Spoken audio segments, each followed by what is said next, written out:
A very good afternoon to you and welcome to the midday news on Global TV, Star Times Channel 276 from Nigeria's capital, Abuja. I am Kemi Ashekun. President Bola Ahmed Tinubu has expressed sadness over the boat mishap which occurred in Kwara State, claiming many lives. It had been reported that the boat accident led to the death of over 100 wedding guests at Egbu village in Patigi local government area of the state. In a statement by the media office of the State House, the president said that he is deeply saddened by the news of the tragic boat accident, expressing heartfelt sympathy and condolences to the families and friends of victims of the tragic mishap. He also sympathized with the government and people of Kwara State over the accident. The Kwara State Governor Abdulrahman Abdul Razak has commiserated with the people of Patigi on the devastating news of a boat mishap in which dozens of people were killed and many others still missing. The boat, which also had people from other states aboard, was traveling from Egboti in Niger State and Rutskpada in Patigi local government area of Kwara State. Chief Press Secretary CPS to the Governor, Rafiu Ajakai, says the Governor sends his heartfelt condolences to the people of the affected communities and those from other states, praying God to forgive the souls of the victims. Senator Godswill Akpabio has been elected President of the Senate of the 10th National Assembly. He defeated his opponent and Zamfara West counterpart Abdulaziz Yari to clinch the keenly contested election. Kikelomo Okere of Global TV has more.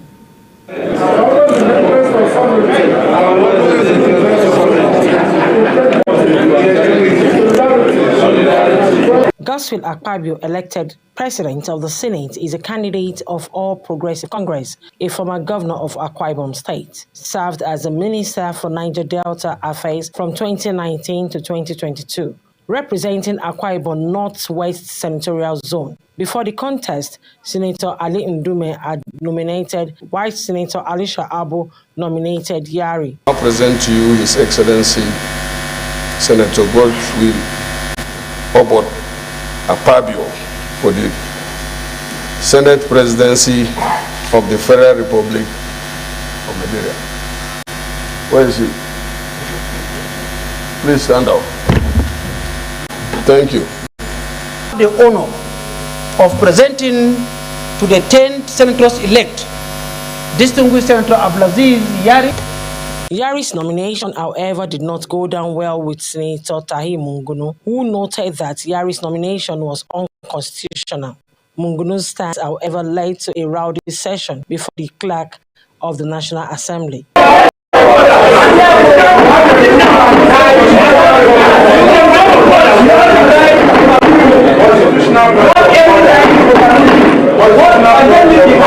After the election, Senator Akpabio was declared winner and clerk of the National Assembly administered the oath of office on Akpabio. In a related development,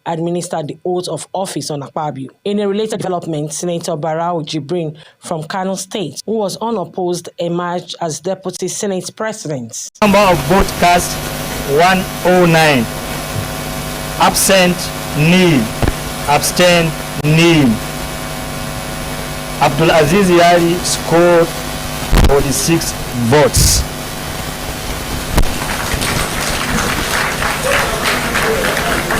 Godswill Akpabio scored 63 votes.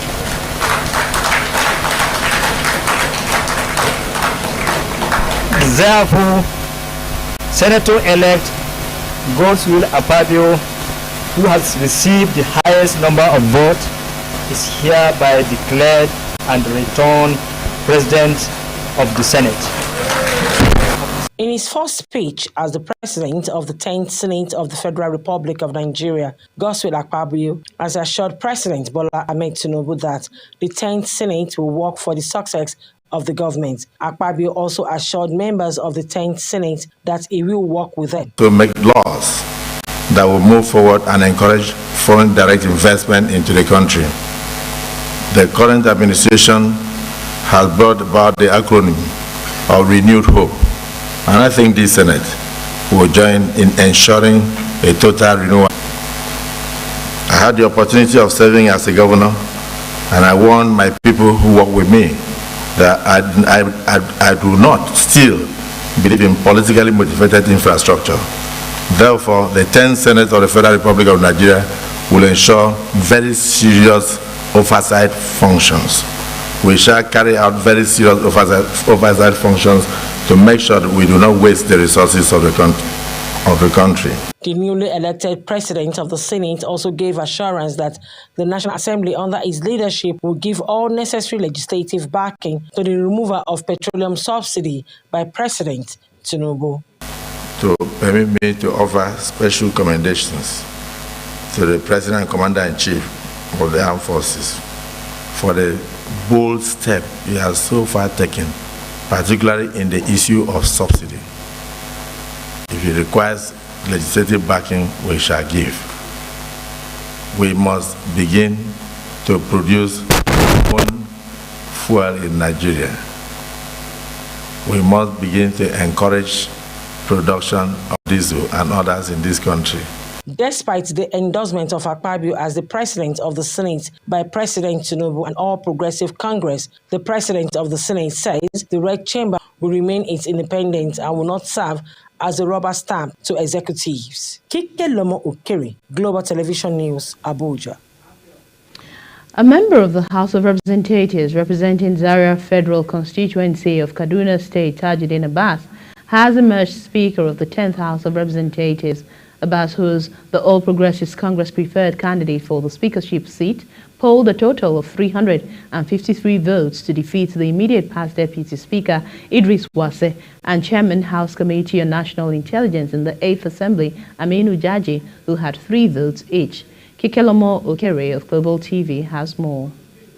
The clerk of the National Assembly, Sani Magaji, and mover of the motion of nomination of the newly emerged Speaker Al-Hassan Adodogua and his seconder, Nolim Naji, escorted Abbas to take the oath of office as Speaker. In a related development, member-elect of Benze Federal Constituency of Abia State, Benjamin Kalu, has been elected unopposed as Deputy Speaker in the 10th House. Kalu, who was nominated by the member-elect for Ikorodu Federal Constituency of Lagos State, Jimmy Benson. Kalu is also All Progressive Congress preferred candidate for the Deputy Speaker position. He was also guided by the clerk to take his oath of office. Distinguished ladies and gentlemen, I rise to present to you a man, like I said, who I believe is creditably reliable, and by providence of his hard work, he has been able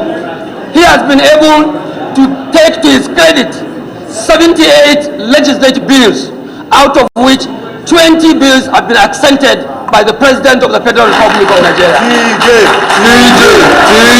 I rise to humbly accept the nomination as led by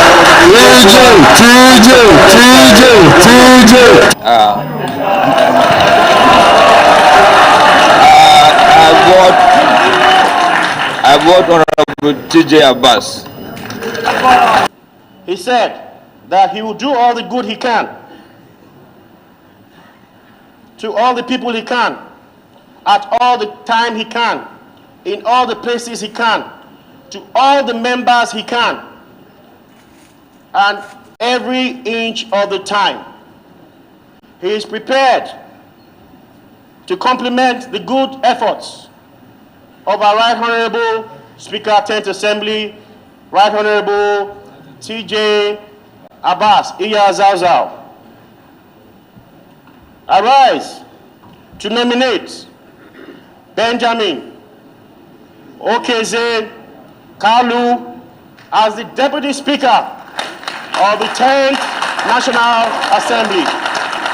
The Clerk of the National Assembly, the Deputy Clerk of the National Assembly, all former presiding and principal officers of the previous assemblies, my honorable colleagues, by Honorable Jimmy Benson and ably seconded by Honorable Khadija. I so assert. It could be recalled that 2 top contenders, Mukhtar Batara Aliu and Yusuf Gadi, had withdrawn from the race, throwing their weight behind the duo of Abbas and Kalu. Kike Lomo Ukiri, Global Television News, Abuja. President Bola Tinubu has received the newly inaugurated President of the Senate, Senator Godswill Akpabio, and the Speaker of the House of Representatives, Honorable Tajuddin Abbas, at the State House in Abuja. Our correspondent for Lawrence Adegoke has the details. The newly elected leaders of the House of Representatives, in an interview with journalists, said they will safeguard the sanctity of the National Assembly and harmonize with the executive where necessary. They added that where there is a conflict of interest, the House will uphold the interest of the public. We will safeguard the sanctity of the National Assembly, the legislature. We will always separate our independence, and we will relate and be able to harmonize with the executive where necessary. But where there is a conflict of interest, where we feel that the executive is or wants to do something that is not against, is not in the interest of the public, they know that we'll stand up against that. And as you see in the past 15 days, Mr. President has been taking the right decisions, on issues. We want to sustain that through legislative support, legislative intervention to make sure that together we'll build a nation we'll be proud of. Abbas and his deputy stressed that nation building remains a joint task that will not be left only for the executive and the judiciary to handle, while promising that they will ensure the creation of jobs, reduction of poverty, policies that go into enhancing the nation's energy sources, and those that will help create more local content in the country. They added that the president has been taking the right decisions on issues since the assumption of office, and the National Assembly will sustain that through legislative support and intervention to build a nation to be proud of. The leadership of the National Association of Nigerian Students on Tuesday visited President Bola Tinubu over the student loan bill that he signed into law on Monday. The NANS delegation was led by the body's national president, Umar Barambu. Speaking to State House correspondent after engagement with the president, Barambu revealed that they had urged the president to review the constitution of the special committee that will oversee the new Nigerian Education Loan Fund to include student representatives in response. The president promised to consider the request of the association's leaders, but urged the students' body to ensure unity amongst its members across the country to achieve more.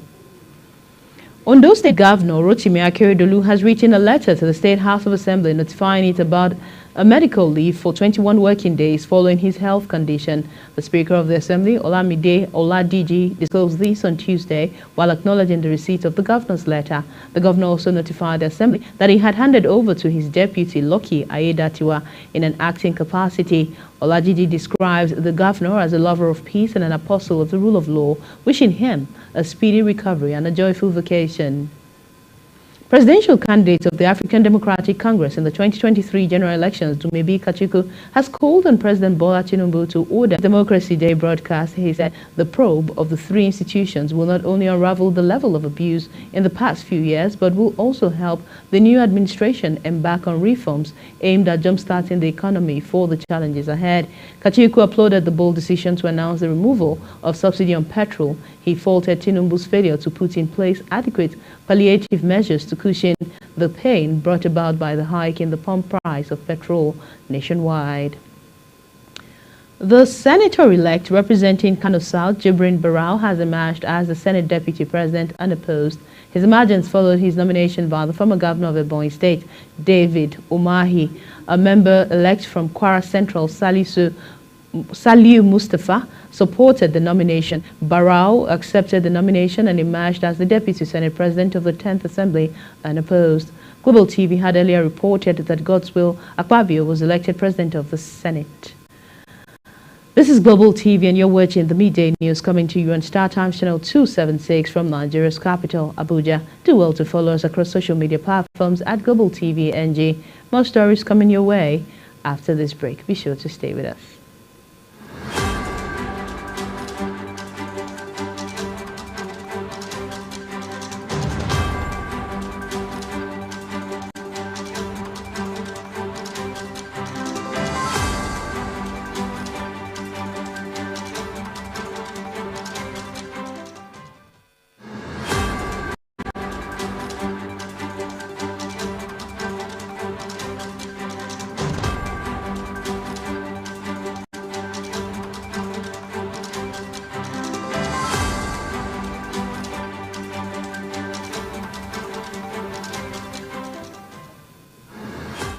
Thank you for staying with us. As we turn to business, the Nigerian Customs Service says it has intercepted over 100 exotic vehicles, including various models of sport utility vehicles, adding that 38 of them had been forfeited to the federal government. It also called on stakeholders to synergize with officers and men of the Nigerian Customs Service to effectively suppress the menace of smuggling vehicles into Nigeria. This was contained in a statement signed by the Deputy Controller of Customs, who doubles as the coordinator of Rapid Response Squad Headquarters, Jack Okpabi. While providing updates on his team's quarterly achievements, commenting on the smuggled vehicles that were intercepted, he said the recent operation by the NCS, which led to the interception of over 100 Toyota Hilux, Toyota Land Cruisers, and other models of the exotic vehicles, had saved the country from losing huge revenue that would have gone down the drain. The Nigerian National Petroleum Company Limited had issued a fresh circular to oil marketers on pricing for petroleum products. This is coming 2 weeks after the federal government announced the removal of fuel subsidy and NPCL retail. In a circular release, directed marketers to consider merging their old orders, which bear the old fuel price, in order to buy a truck of 45 million litres of petrol. However, the marketers before the regulation ordered one truck of petrol for about 7.7 million naira. The new circular by the company advised marketers who had probably ordered 3 trucks at 7.5 million naira to merge their orders or ask for a refund. And that's it for the midday news for you. Thank you for watching. I'm Kemi Ashekun. Good afternoon, and there is more at 4.